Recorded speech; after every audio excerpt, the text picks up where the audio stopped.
And these earthquakes are going to be gigantic, and they're so many, so big, that it affects the whole land called North America.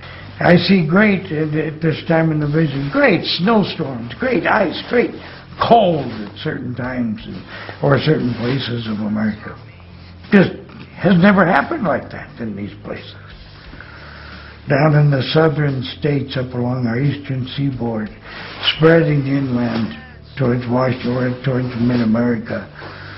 And then, but the drought seemed, if I can recall correctly, seemed to be in mostly our farm belts. Center America, wheat farms and stuff. And the storms, the winds, my gosh. Give me a good hurricane and a place to get my rear end under cover. These winds that I see, and I was sure, will rip a lot of those covers off my rear end is trying to be protected by huge winds, just washing across the lands. I saw mostly everything I was showing was the USA, a little overlap into Canada.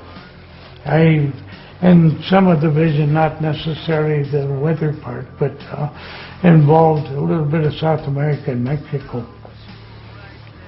And gosh, folks, we're going to be hit left and right. We're going to be slammed from our bottom of our feet right down the top of our head. We're going to be like we're in a compressor that compresses an old car and makes it into a chunk of metal. But we're going to be really tiny, each of us, just whipped, beat, trod, dying, a lot of dying. We're the leaders, and we're going to fall big time. And we're going to drag a lot of people down with us when we do it. All around this great turtle called our mother. It has to start somewhere, America. Raise your hand, thank God. Hey, we started the new movement. We started the destroying time. Kiss your rear goodbye, you idiots.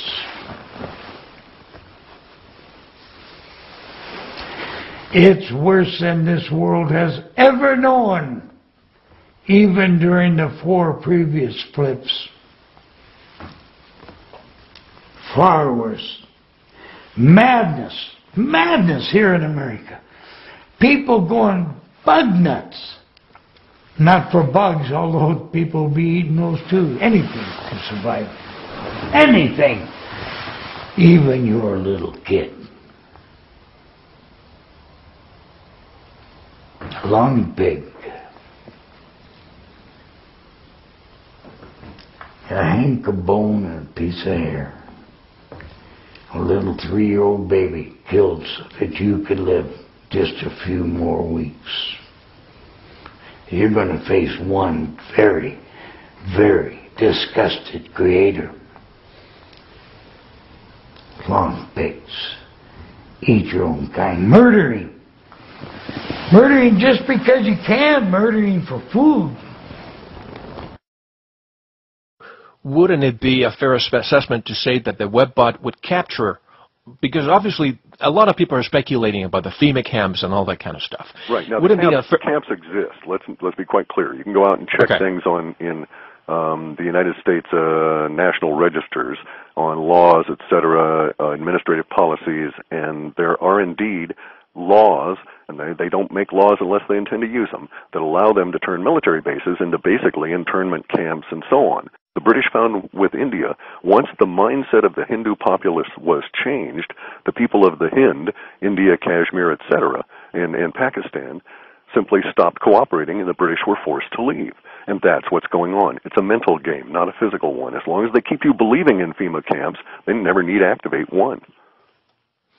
It's just to bring fear and anxiety to the populace. And to control your mind, by controlling your mind, the perception that you have of the physical world. I am a sovereign individual. I don't bow to anyone other than those people that are on the path of enlightenment. I'll bow to the dirtiest, filthiest sadhu in India, but I won't bow to the Queen of England. And that strength scares them. And all it is a mindset.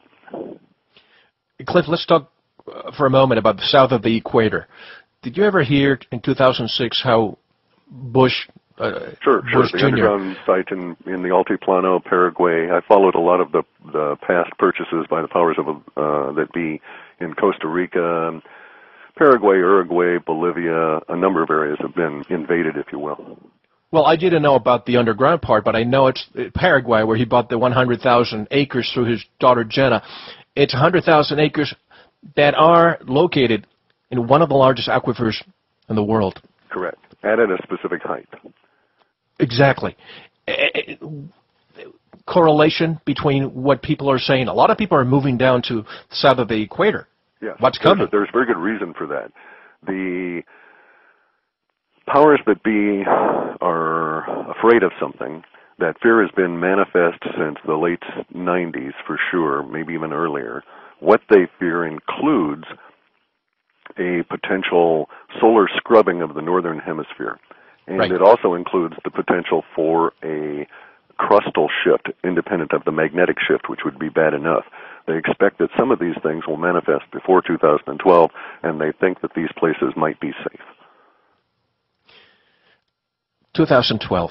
There's so much talk about 2012. Many people say it's going to be just another Y2K, but why would the Mayans, the Aztecs, the Incas say that it was significant? I'm sorry. Let's forget about any of the old ancient dusty guys. Let's just ask ourselves, why would they rush through and complete the largest multi-country collective operation in less than a year? And by that I mean the seed vault. Why is it built where it is? Why is it constructed the way that it is? Everything points to the idea that these people know something is coming. It is really horrific, and it doesn't matter if it happens to coincide with the Mayan calendar. You're referring to the Norway, the seed vault in Norway. Correct. Which was funded not by the country of Norway, but by a giant planetary collective. How long does it take the whole human race, of all the governments really anyway, to get together and do something usually? Decades. Right. You know, and if they want it done, though, obviously they can do it in less than a year. So obviously if they wanted peace in Palestine, that could be done overnight. If they wanted to end any war, they would do so. Because look at how quickly they were able to mobilize and build this huge effort on this doomsday scale. Have you followed the Norwegian politician? Yes. That's talking. Okay. Very good.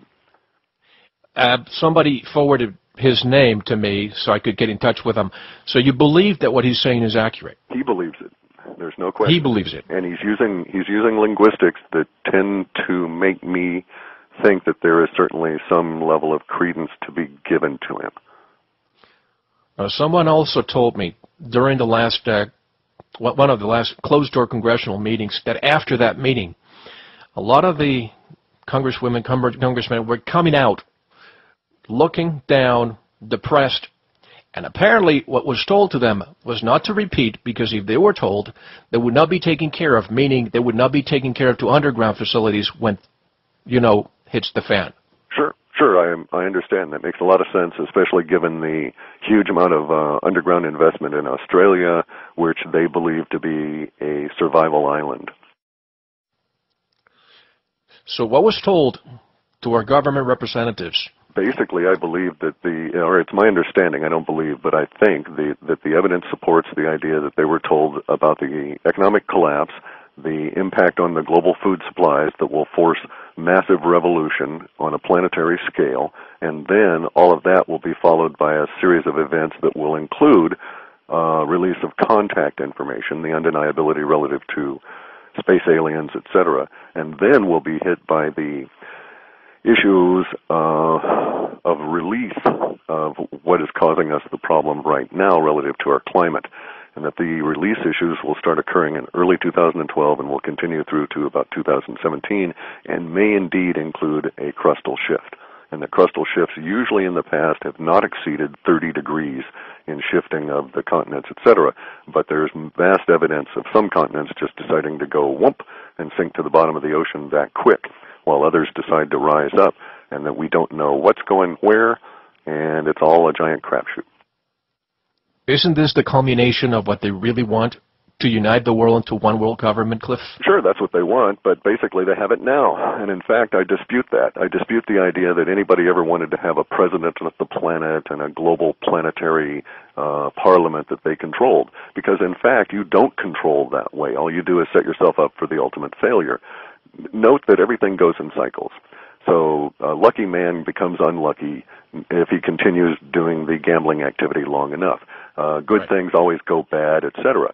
So if you're at the top in the pinnacle and you have your ultimate new world order and you're controlling everything through one titular organization, you're actually worse off than they are now, because there's only one place for that one organization to go, and that's simply to cease to exist. Now, bear in mind, they don't need one currency, one global currency, or one global government. They own them all.